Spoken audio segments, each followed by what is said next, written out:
저는 오늘 말씀 시간과 또 앞으로 한 달 동안 이 주일 예배 설교 시간을 통하여 좀 그런 시간 나눴으면 좋겠다 싶습니다.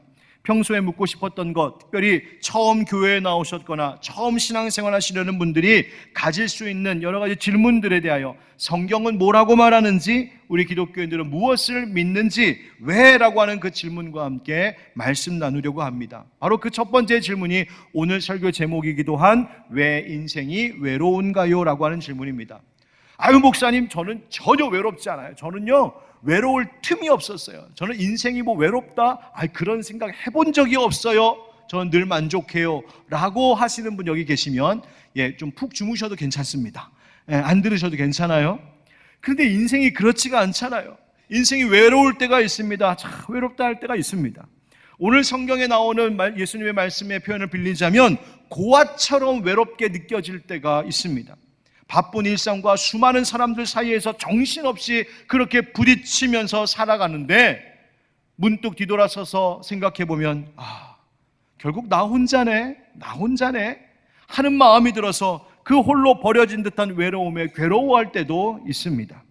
여러분, 인생이 정말 그렇게 외로운 존재일까요? 우리는 어쩔 수 없이 외로울 수밖에 없는 인생일까요? 그렇지가 않습니다. 사람이 본래 어떤 존재였는가를 알려면 우리 처음의 모습을 다시 생각해 봐야 되는데, 바로 사람이 처음 지음받았던 에덴 동산 때의 그 사람의 모습을 생각해 보면 됩니다.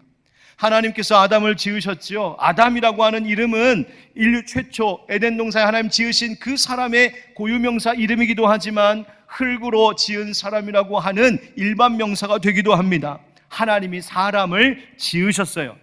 그때 아담은 에덴 동산에서 하나님과 함께 그 에덴 동산을 거니는 만족스러운 삶을 살고 있었습니다. 하나님과 함께 하는 즐거움이 있었어요. 외롭지 않았어요.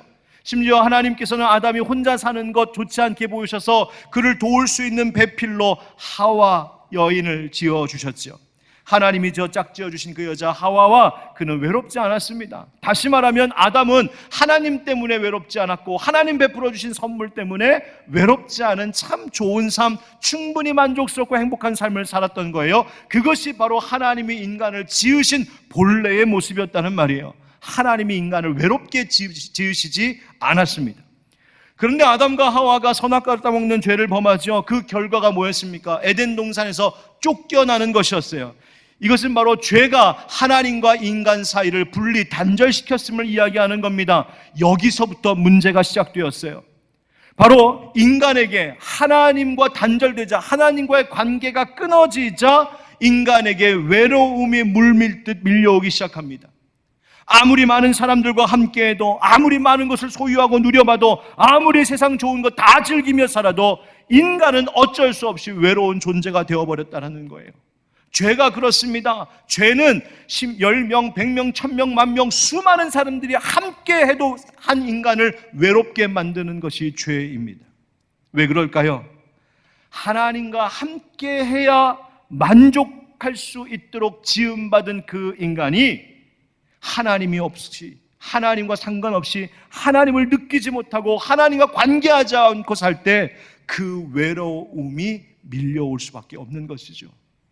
그 외로움의 자리는 돈으로도 채워지지 않는 자리입니다. 수많은 친구들로도 해결되지 않는 겁니다. 세상 명예와 온갖 힘과 권력으로도 그 외로움은 해결되지가 않습니다. 오히려 높은 자리에 오르면 오를수록, 인기가 더 많아지면 많아질수록, 1등이 되고 최고가 되면 될수록 오히려 그런 것들은 인간을 더 외롭게 만드는 것을 우리는 이 세상살이 속에서 보고 있지 않습니까? 여러분, 잊지 마십시오. 우리의 인생이 외롭게 된 원인은 원래 그랬던 것도 아니고, 나에게 친구가 없어서도 아니고, 가족이 없어서도 아니고, 하나님으로 채워져야 했을 그 자리가 그렇게 되지 못함으로 외로움이 찾아오는 것입니다. 하나님으로 채워져야 되는 내 인생의 자리에 하나님이 없을 때에 인간은 외로움에 몸서리치는 겁니다. 그래서 과학자이자 철학자인 파스칼이 방세라고 하는 책에서 이렇게 말하죠. 방세라고 하는 말은 생각이라고 하는 뜻이거든요. 인간을 생각하는 존재로 보았어요. 그런데 인간의 마음을 깊이 생각해 보니 사람의 마음이 참 외롭다는 것을 깨닫게 됩니다. 그 인간의 마음 한쪽에는요 뻥 뚫린 것 같은 구멍이 있다는 거예요. 그 마음의 한쪽에 뻥 뚫린 구멍으로 찬바람이 쌩쌩 불고 인생의 허무함과 상실감과 고독감이 불어들어오는 것이지요. 그게 인생이라고요. 그래서 파스칼이 그런 인생을 보면서 이렇게 말했습니다. 사람들의 마음 속에는 저마다 커다란 구멍이 하나씩 있습니다. 하나님을 만나지 못한다면 그 구멍은 절대 메워지지 않습니다. 즉 우리의 인생에, 우리의 마음 속에 그 뚫려있는 커다란 구멍, 찬바람 쌩쌩 부는 그 외로움의 그 구멍은 무엇으로만 채워진다는 말이에요? 하나님으로만. 여러분, 동그라미 구멍이 나면 동그라미 모양으로 잘라서 넣어야 구멍이 막혀요. 세모 모양의 구멍이 나면 세모 모양으로 막아야 막히는 거예요. 우리의 마음의 구멍도 딱 그렇다는 것입니다. 우리의 마음도, 뻥 뚫린 그 마음도 하나님 모양이어서 하나님으로 채워지지 않고는 절대로 만족할 수 없는 것이 우리의 인생들이라는 말입니다. 그런 우리의 인생들, 이 불쌍한 인생들을 위해서 하나님 어떻게 하셨을까요?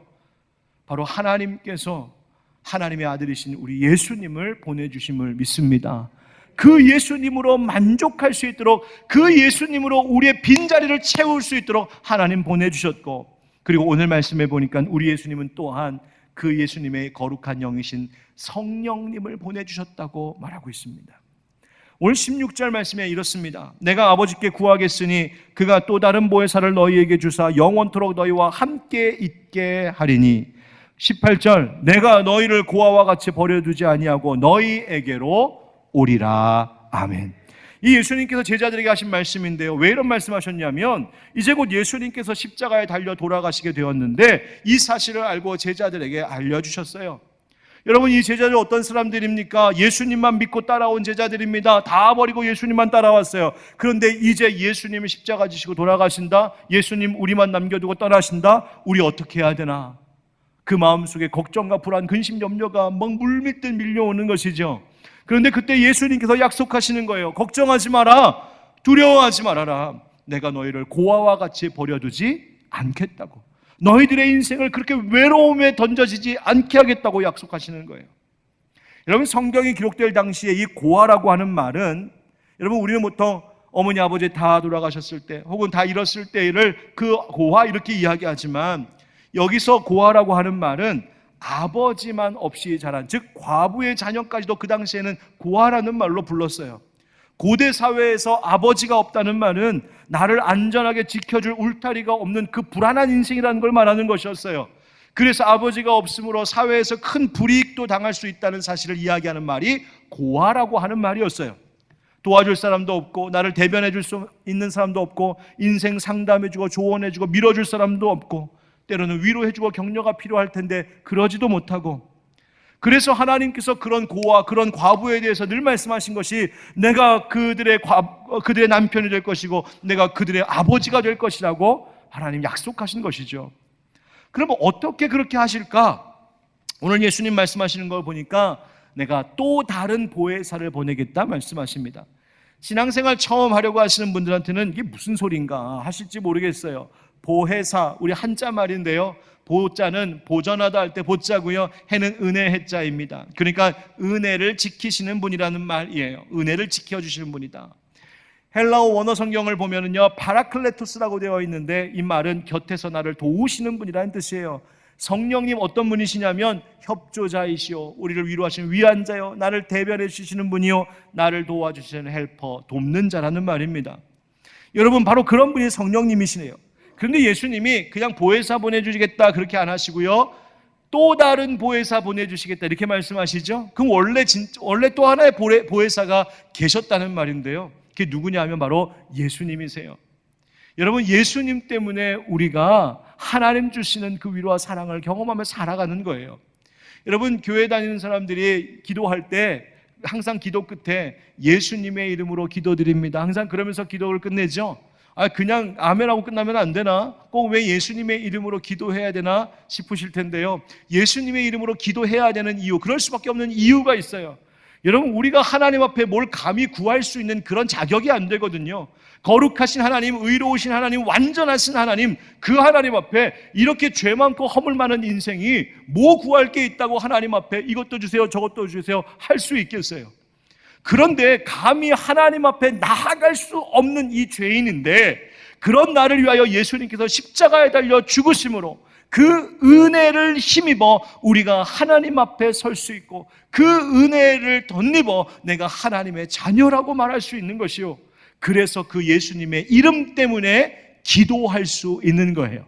그분이 우리를 은혜로 지켜주시는 분이라는 말이에요. 그래서 기독교인들이 예수님의 이름으로 기도합니다 라고 해서 나의 이 죄 많은 인생이 올려드리는 기도, 하나님께 상달될 수 있기를 구하는 것이 바로 예수님의 이름으로 기도합니다 라고 하는 것이죠.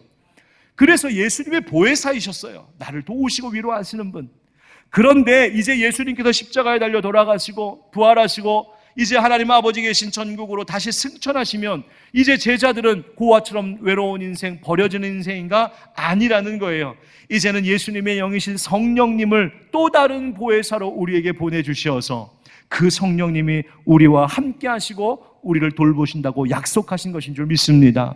자, 그렇다면 이 보혜사이신 성령님께서 우리 인생 가운데 찾아오시면 고아처럼 외롭게 살았어야 될 우리의 인생이 그렇지 않게 될 수 있다고 말씀하신 것인데, 여러분 생각해 보세요. 어떻게 그렇게 되는 것일까? 어떻게 그렇게 되는 것일까? 바로 성령님께서 우리의 인생 가운데 오셔서 하시는 그 일이 무엇인지를 알면 역으로 우리에게 무슨 문제가 있어서 그렇게 외롭다 하며 살았는지를 알 수 있다는 말이에요. 성령이 무슨 일을 하셨을까요? 우리가 왜 외로운 인생일까요? 한번 따라합시다. 진리를 모르기 때문입니다. 진리를 모르기 때문입니다. 예수님께서 보혜사 성령님을 보내신다고 하시면서 또 다른 이름으로 부르시는데 뭐라고 부르시냐면 진리의 영이라고 부르세요. 우리 17절 말씀 한번 같이 읽어보실까요? 17절 시작. 그는 진리의 영이라. 세상은 능히 그를 받지 못하나니 이는 그를 보지도 못하고 알지도 못함이라. 그러나 너희는 그를 아나니 그는 너희와 함께 거하심이요 또 너희 속에 계시겠음이라. 아멘. 여러분 기억하십시오. 우리가 진리를 알지 못하면, 다시 말하면 세상의 거짓된 것에 우리가 깨닫지 못하고 속아 넘어가면 우리가 외로운 인생인 줄 알고 산다는 거예요. 보십시오. 여러분 간혹 뉴스나 해외 토픽에 이런 이야기 들을 때 있어요. 본래 쌍둥이로 태어났는데 하나가 집에 어떤 어려움이 있어서 다른 집에 입양을 갔거나 혹은 그 아이를 잃어버려 갖고 그 쌍둥이 자매 형제가 따로 떨어져서 헤어져서 살게 되는 거죠. 그러다가 나중에 한참 후에 다 커서 기적 같은 방법으로 만나는 놀라운 일들이 있어요. 그래서 가끔 뭐 36년 만에 만났다, 47년 만에 만났다. 와, 기적 같은 일이잖아요. 자, 그런데요, 여러분 그 긴 세월을 살아가는 동안 무슨 생각했겠어요? 왜 나는 혼자지? 나는 왜 형제도 없고 자매도 없고, 심지어 때로는 왜 우리 부모님은 날 버린 거지? 여러 가지 생각할 거 아니에요. 외롭다. 나는 가족도 없고 형제 자매도 없고. 그런데 알고 봤더니 내가 쌍둥이였고 나를 그토록 찾던 부모님과 형제가 있었다는 사실을 알게 되면 여러분 어떻겠어요? 아, 내가 몰랐구나. 내가 외로운 인생 아니었구나. 나에게 형제가 있고 나를 찾던 분이 계셨구나. 여러분 그 진리를 아는 순간, 그 참된 소식을 아는 순간 그 외로움이 물러가는 거예요. 여러분 보십시오. 우리의 영혼도 우리의 인생도 그렇습니다. 여러분 지금도 우리를 찾고 계신 분이 계신 줄 믿습니다. 지금도 우리를 기다리고 계신 분이 있다는 거예요. 바로 하나님께서 여러분 찾고 계시고 기다리고 계십니다.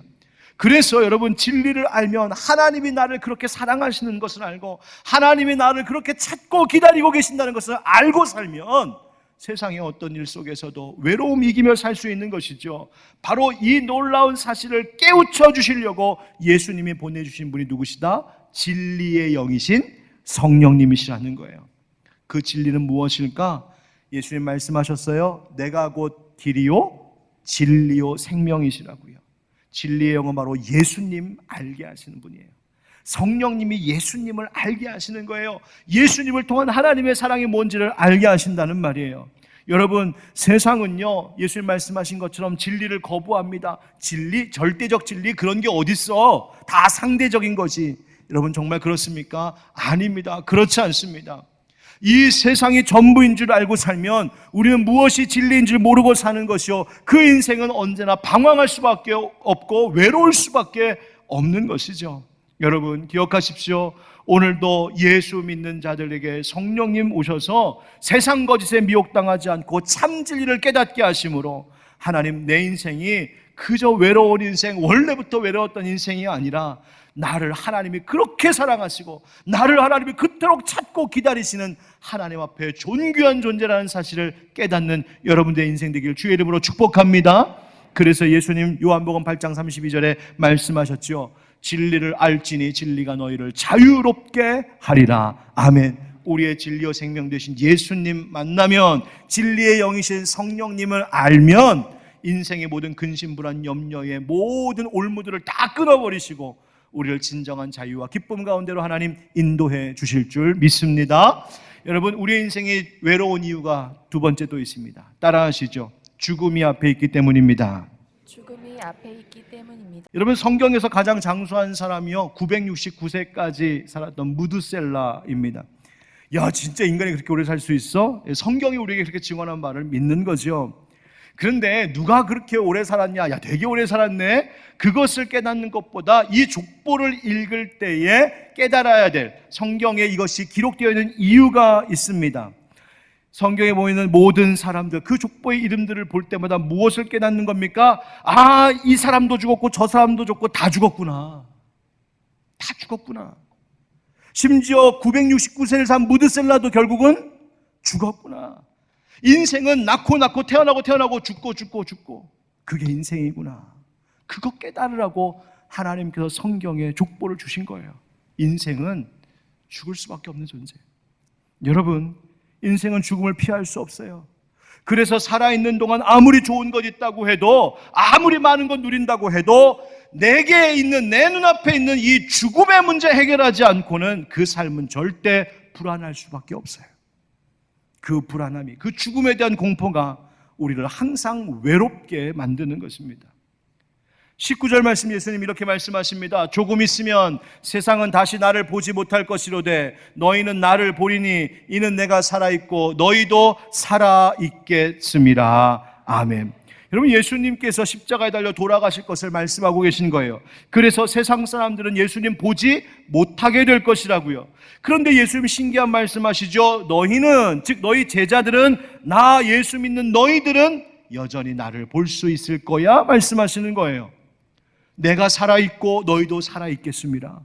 무슨 말입니까? 예수님께서 부활하실 것을 예언하셨고 다시 오실 것을 약속하시고 그 약속대로 예수님 그렇게 부활하시고 승천하신 것이죠. 뿐만 아니라 그 예수님을 믿는 사람들도 살아있겠습니다 말씀하셨어요.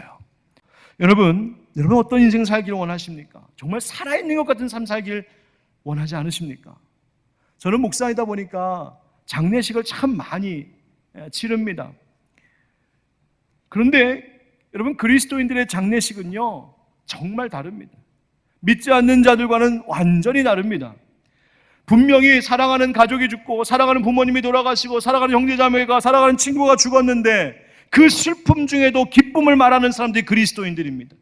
물론 아쉬움도 있고 미련도 있고 후회도 있지만 그런 중에도 감사와 소망을 말하는 사람들이 그리스도인들입니다. 아니, 어떻게 죽음 앞에서 기뻐할 수 있을까? 어떻게 죽음 앞에서 감사합니다 이 말이 나올 수 있을까? 이유가 있어요. 죽음의 문제를 해결했기 때문입니다. 예수 믿는 자들은 육신의 죽음으로 이 모든 것이 다 끝난 것이 아님을 알고 있기 때문에 오히려 죽음이라고 하는 문턱을 넘어서 영원한 생명 가운데로 우리가 들어갈 수 있음을 알고 있기 때문에 예수 믿는 자들은 죽음을 당하고 나서도 감사합니다 이 말을 할 수 있는 것입니다. 그러니 장례식조차도 하나님께 감사하는 찬송의 자리가 될 수 있는 것이죠. 여러분, 이게 진짜 사는 것 아닙니까? 이게 진짜 살맛 나는 인생 사는 것 아닙니까? 그렇게 되면 죽음의 문제 해결하면 우리 가운데 사무치던 외로움의 문제도 능히 이기게 될 수 있는 줄 믿습니다. 여러분, 그것이 성령께서 우리에게 주시는 은혜예요. 성령님이 예수님을 살리셨고 우리도 살리신다. 바로 성령님이 생명의 영이시기 때문입니다. 여러분, 예수님 믿으시고 성령 받으셔서 죽음의 문제뿐만 아니라 인생의 모든 죽음과 같은 인생의 모든 어려움들 능히 이겨나갈 수 있는 여러분 되시기를 주님의 이름으로 축원드립니다. 마지막으로 우리의 인생이 외로운 이유가 있습니다. 따라하시죠. 참 사랑이 필요하기 때문입니다. 참 사랑이 필요하기 때문입니다. 20절 21절입니다. 그날에는 내가 아버지 안에 너희가 내 안에 내가 너희 안에 있는 것을 너희가 알리라. 나의 계명을 지키는 자라야 나를 사랑하는 자니 나를 사랑하는 자는 내 아버지께 사랑을 받을 것이요 나도 그를 사랑하여 그에게 나를 나타내리라. 아멘. 예수님 다시 오시는 그때가 되면 어떤 일을 보겠다 하시냐면 내가 아버지 안에 너희가 내 안에 내가 너희 안에, 서로 이것이 뭐냐면 연합하는 것을 의미해요. 여러분, 우리가 성삼위일체 하나님 이런 말 하죠. 성부, 성자, 성령 하나님께서 온전히 연합하시는데 바로 사랑으로 완전히 하나 되신 것을 말하고 있는 거예요. 그런데 놀라운 것은 예수님께서 우리를 어디로 초대하시냐면 그 성부, 성자, 성령 하나님께서 서로 안에 사랑으로 거하시면서 완전히 하나 되신 그 관계 속으로 우리를 초대하고 계신다는 말이에요. 예수님을 사랑하면 하나님 아버지께 사랑받게 된대요. 성령님이 오시면 그 하나님의 사랑을 알게 하신대요. 그 사랑 가운데 거하게 하신대요. 이 말을 뒤집어 이야기하면 우리 인생이 외로웠던 이유는 진짜 사랑을 아직 몰랐기 때문이라는 거예요. 여러분, 우리는 참 사랑받지 못할 때 외로움이 밀려옵니다. 그냥 겉모양만 있는 사랑, 그저 말로만 하는 사랑, 세상 물질로만 어떻게 떼어보려고 하는 사랑, 여러분, 그런 사랑, 언제 변할지 모르는 세상의 사랑으로는 여전히 우리를 외롭게 할 뿐입니다. 오히려 그런 사랑은 더 외롭게 만들고 더 깊은 후회를 남기고 더 큰 상처를 남기고 하죠. 그러나 여러분, 하나님 아버지 안에 있는 그 사랑은 영원한 사랑이요, 변함이 없는 사랑이요, 다함이 없는 사랑인 줄 믿습니다. 하나님은 사랑이시기 때문입니다. 그래서 그 사랑을 알면 외롭지 않은 거예요. 진짜 사랑을 받으면 만족이 있는 거예요. 진짜 사랑을 경험하며 살면 외로움 없는 거예요. 저는 제 마음 가운데 늘 두는 이야기가 있습니다. 하나님이 나를 얼마나 사랑하실까? 이 지구상에 다른 사람 아무도 없어도 나 혼자 살고 있다 할지라도 하나님은 얼마든지 예수, 그 독생자 예수님을 나를 위하여 보내주셨을 것이라고 하는 믿음이에요. 그럼에도 불구하고 나를 사랑하신다 하신 분이 바로 하나님이십니다. 그 사랑을 깨달으면 하나님이 나를 얼마나 사랑하시는지, 하나님이 나를 얼마나 귀히 여기시는지, 내가 너를 위하여라면 내 독생자 예수도 아끼지 않고 너에게 주었어 라고 하시는 그 하나님의 사랑을 알게 하시는 분, 그분이 바로 성령님이시요, 그 성령이 우리 안에서 하나님을 아빠 아버지라고 부를 수 있게 하신다고 성경은 말하고 있습니다. 사랑하는 성도 여러분, 우리가 참 사랑을 받으면 외롭지 않은 거예요. 오늘 우리의 인생이 그동안 왜 그렇게 외로웠었을까? 성경이 말하고 있는 이유, 우리가 몇 가지 알게 되었습니다. 내가 얼마나 사랑받는 존재인지, 내가 얼마나 귀한 존재인지를 알지 못했던, 그 진리를 보지 못했던 우리의 무지함 때문이었고, 인간의 힘으로는 절대 극복할 수 없는 죽음이 늘 눈앞에 있어 그 죽음의 문제 해결할 수 없었고, 우리가 진정한 사랑을 아직 경험하지 못했기 때문에 내 인생이 이렇게 외로웠었구나 성경이 말해주고 있습니다. 자, 진단이 나왔으니까 처방이 필요하겠지요. 그 처방이 뭡니까?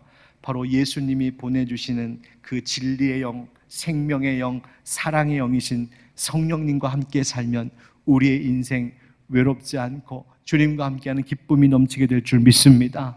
여러분, 오늘 그 예수님 믿으시고 그 성령께서 초대하시는 아름다운 은혜의 자리로 나아갈 수 있기를 축복합니다. 그러면 우리에게 이것을 약속하셨어요. 요한복음 14장 27절입니다. 다 같이 시작. 평안을 너희에게 끼치노니 곧 나의 평안을 너희에게 주노라. 내가 너희에게 주는 것은 세상이 주는 것과 같이 아니하니라. 너희는 마음에 근심하지도 말고 두려워하지도 말라.